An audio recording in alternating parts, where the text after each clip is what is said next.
Well, here's a special tip for our early stage companies. If you've got a startup stage, you're launching a new division, a new thing, and you want to create your company values, here's a simple way to do that.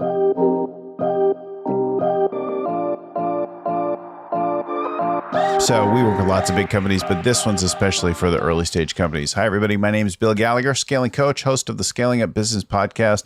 You'll find hundreds of tips, episodes, deep dives, guru conversations, and more, all to do with scaling up wherever you get your podcast or video content or at scalingcoach.com. So just go to scalingcoach.com. You can search all that and more for people, strategy, execution, cash, or leadership.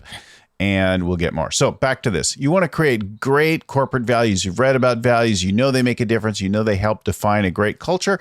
But you've got an early stage company. So how do you do mission to Mars? How do you figure out like your best people that are going to go to Mars and really define the company when you don't have anybody?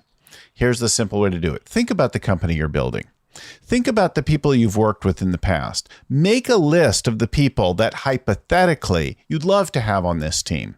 Now, you could add 5 to 8 of these people, 10 or more. If you've got a couple people collaborating on this, you could each think of a few people. All right, so we also want to make a list of the people that we would never want in the company. They might be people that you actually like as human beings, friends even, but they shouldn't be part of this business at this time for some reason.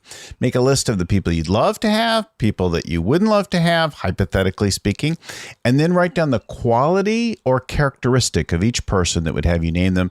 We're going to distill that down into about 5 values. 4 to 6 is the ideal number, not more, not less than that number, 4 to 6 of these values, and into short phrases, not full sentences, not single words, generally speaking.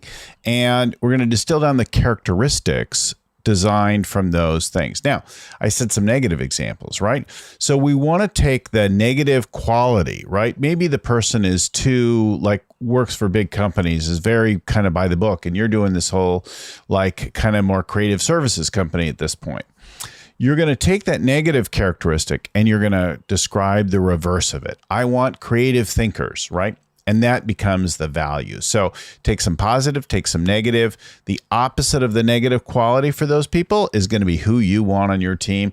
And before you know it, you'll have a set of great values that'll actually carry for a long time. You might want to iterate on them or whatever, but they'll probably be pretty damn close to something that scales really, really well. And you'd be surprised how many companies that do this at an early, even startup stage can carry them through hundreds, if not thousands of people. Thanks. I hope that's helped you. Like, subscribe, come back, talk to us next time. Keep scaling up.